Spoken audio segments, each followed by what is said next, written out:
Salut tout le monde, mon nom est Julien Hamel, je travaille pour la compagnie ConvergeNet. Merci de prendre quelques minutes de votre temps aujourd'hui pour vous permettre de vous parler de la solution TIE de McAfee. Qu'est-ce qui est TIE? TIE étant pour Threat Intelligence Exchange, est un mécanisme de réputation basé sur les fichiers. Qu'est-ce que ça fait dans le fond? C'est que, dépendamment de la réputation que McAfee aurait mis dans son cloud, le cloud GTI, il y a une série de conditions et de réputation qui est faite pour ces fichiers-là. Ça nous permet de rapidement d'avoir une réputation sur un système de honeynet qui est reconnu sans avoir les gros fichiers de date qu'on a sur les machines. Les dates étant les fichiers de définition des antivirus. Un fichier de date, c'est ce qui contient les signatures des fichiers, les signatures, exemple des hashes, qui nous permettent de dire ça c'est un fichier malicieux ou non. TIE vient un peu de régler cette problématique-là, entre autres. C'est aussi TIE avec la réputation de fichier, il y a un système aussi de behavior, donc une intelligence qui dit si un fichier qui s'exécute, exemple dans le roaming, dans la corbeille, qui détecte un keylogger, qui tente de cacher son âge, de se cacher de l'utilisateur comme tel, on va le bloquer, on va l'effacer. Pour nous, c'est quelque chose de malicieux.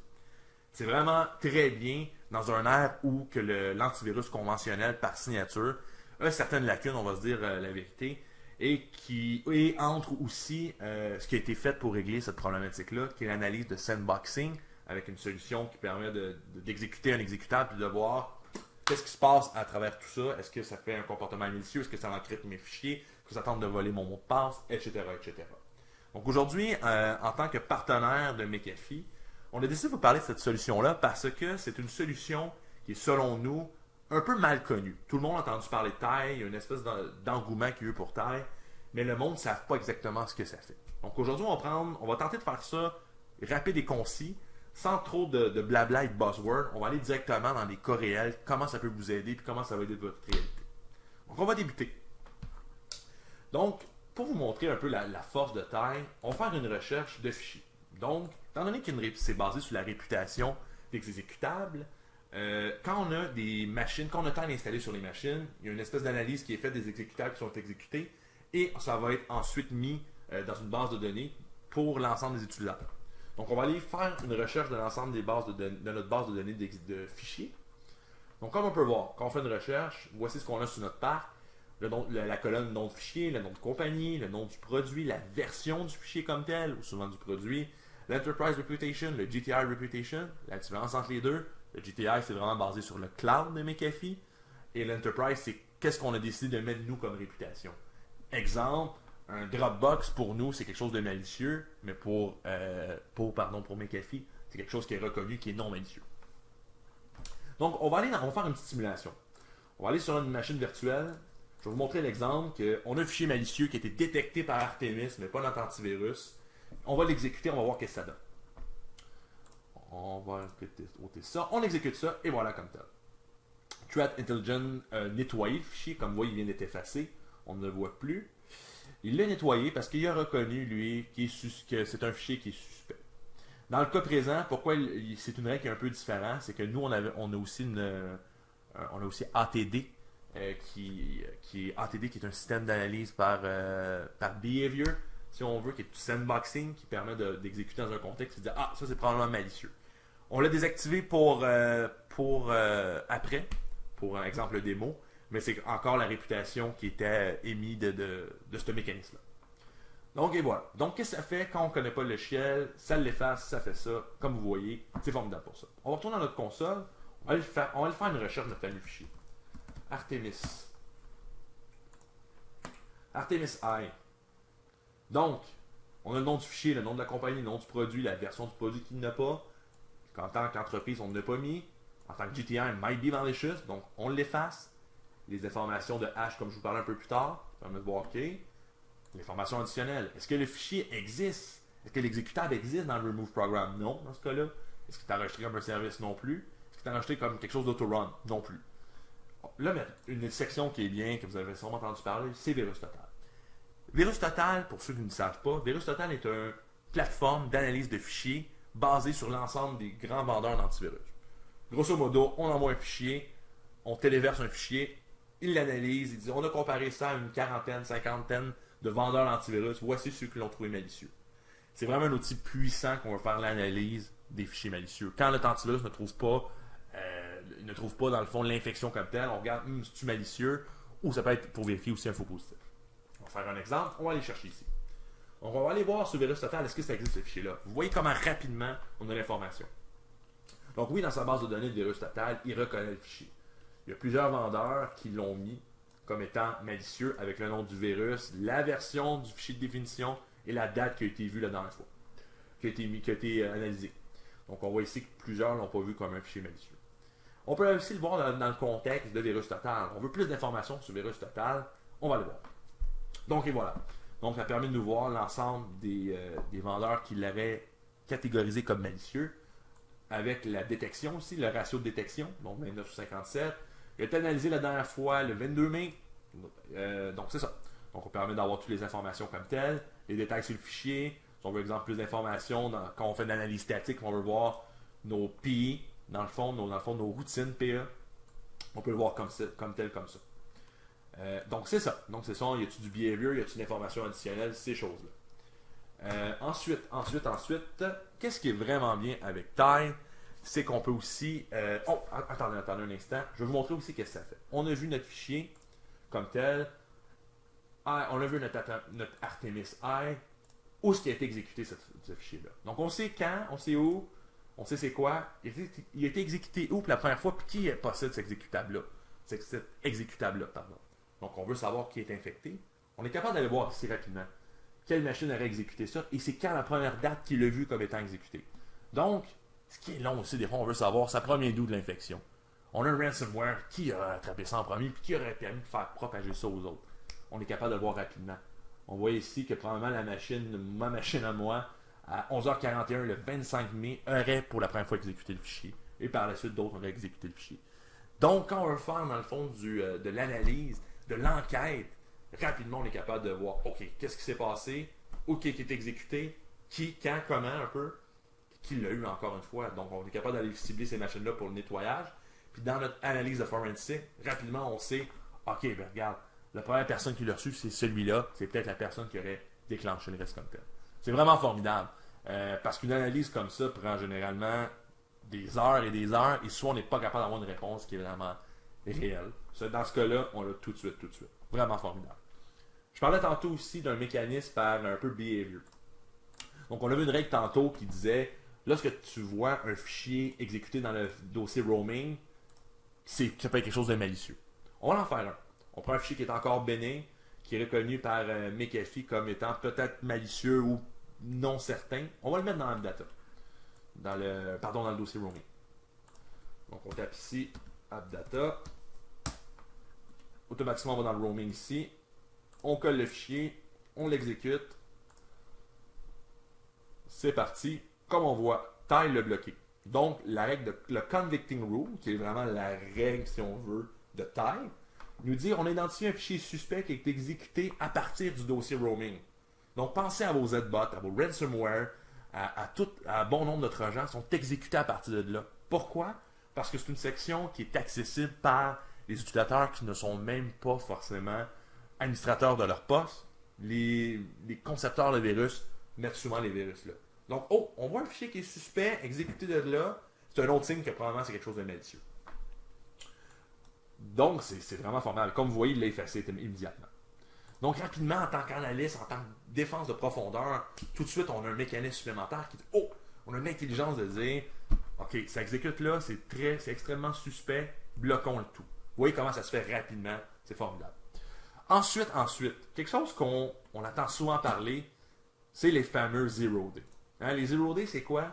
C'est une attaque qui n'est pas reconnue. C'est qui n'est pas reconnu publiquement et qui vient d'être publié. Donc, c'est la première vague souvent d'une attaque.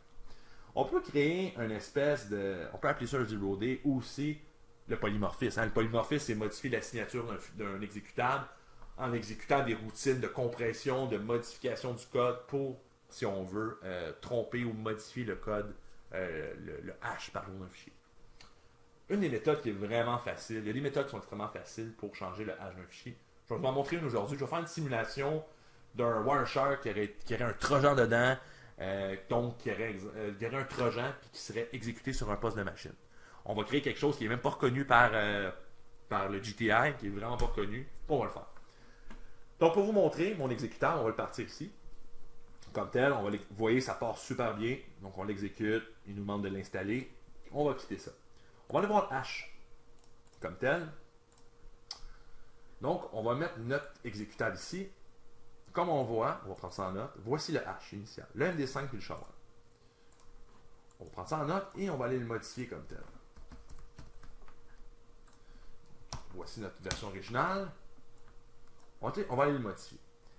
Une façon qui est extrêmement facile de modifier le hash d'un fichier, c'est qu'on prend l'éditeur hexadécimal et vous voyez la ligne ici. This program cannot be run in DOS mode. On peut le changer. On change le texte. Il faut que ça conserve la même taille, si on veut, de texte, mais on va juste changer les lettres. Cannot be run, on va remplacer ça par CNI. Hein, CNI, puis in. CNI. Hein. Oh, ici, est-ce que je veux juste... Parfait. Donc, ça devrait être bon. Je vais juste m'assurer ici. Je vais juste pas modifier le texte au complet. Juste pour m'assurer, je vais recommencer. Je suis désolé. Je vais recommencer ma manipulation. On va aller faire ça ici. Cannot be CNI ici. In. Ici. CNI. Parfait. On va enregistrer ça. Maintenant, on va aller exécuter le fichier. On va aller voir, pardon, le hash avant. On va l'exécuter, on va aller voir est-ce que c'est toujours bon. On va l'exécuter. Oh, ici, on va le fermer. Ça aussi. Ok, on y va avec ça. On le roule. Pas bien long. Est-ce qu'il est en bas? Je ne le vois pas. Ok, c'est parti. Voici notre hash pour le Wireshark. On voit ici, il est différent. L'original et le nouveau. Comme vous voyez, le hash est complètement différent. On va tenter d'exécuter maintenant. Un nouveau hash, pas reconnu. Qu'est-ce qui arrive? Et voilà. Tile a détecté, n'a pas pu déterminer la réputation du fichier, donc a décidé de le bloquer. Dans le cas, on l'a mis qu'on peut autoriser ou bloquer dans le code du démo, mais rapidement, on est capable dans le cas d'un polymorphisme ou d'un zero day, oh, moi je ne reconnais pas ce hash-là, cette signature-là de fichier, je le bloque. Donc ça permet de faire ça. Ce qu'on peut faire après, rapidement, on peut aller voir, on peut aller chercher Wireshark. On a vu que Wireshark aurait été exécuté. Wireshark 1.2, 1.6 ici. Vous voyez ici. Ça, c'est le fichier. On sait de base. C'est celui de base. Il est reconnu. Il est reconnu. Celui qu'on a fait, regardez, il est non set. Il n'y a aucune réputation qui a été mise dans GTI. Donc, c'est probablement lui. Donc, on va aller voir. On va aller cliquer dessus. On va aller chercher les informations du fichier. Fichier comme tel. Oh, ça correspond au hash tout à l'heure. 35 pour le SHA-1, 35D99. On va aller voir ça. SHA-1, 35D99 ici. On le voit. On va retourner là. On a des informations additionnelles. Comme on l'a, pas dans le remove program, pas un service, pas to run. On va aller voir sur le virus total. Est-ce qu'il existe dans la base de données virus total? Il n'existe pas. Mais, comme vous voyez, il n'est pas reconnu dans le virus total. C'est quelque chose qui n'est pas reconnu, mais on est capable de le bloquer. Là, pour nous, pas de GTI, pas de réputation. On dit non. Nous, en tant que compagnie, là, on le met non malicious. C'est un virus pour nous. On y va. On le met comme tel. On le ferme.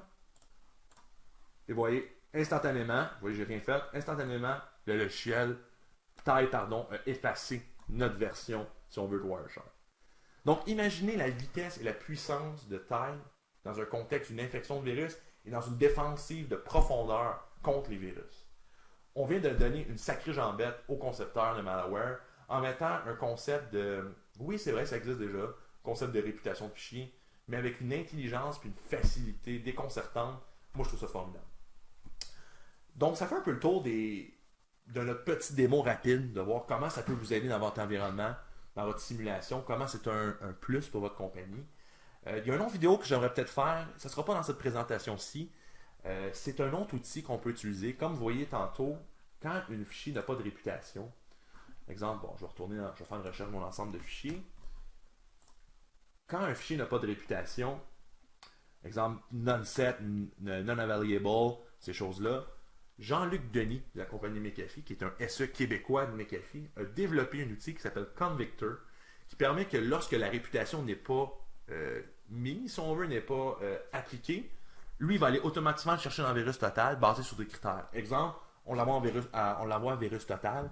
Lui, il dit exemple, dans son script, on peut choisir s'il y a 2 vendeurs majeurs qui l'ont détecté comme malicieux, mets-les comme quelque chose de malicieux. Donc, c'est la beauté de ça, c'est que ça nous permet d'avoir un antivirus basé sur la signature de l'ensemble des vendeurs d'antivirus, et ça seulement avec une solution.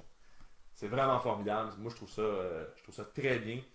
Il y a de nombreuses possibilités. On pourrait faire la même chose avec l'analyse statique. On peut prendre un logiciel d'analyse statique, ça, dépendamment de la réponse, on le flag comme tel. On n'est pas obligé d'avoir une solution comme ATD pour avoir ça. On peut réussir avec des API, le pousser dans un autre mécanisme dans le fond, d'analyse, de sandboxing, et de faire une analyse. Donc, ça complète notre petit démo rapide de la solution Time. Je vous remercie sincèrement d'avoir pris quelques minutes de votre temps pour regarder la présentation. Et si vous avez des questions, je vais laisser l'adresse courriel à la fin de la présentation. N'hésitez pas à m'écrire pour des questions, pour peut-être une preuve de concept ou un démo à votre emplacement. Ça va nous faire plaisir de venir vous voir. Encore une fois, merci beaucoup. Mon nom est Julien Hamel. Passez une agréable fin de journée. Au revoir.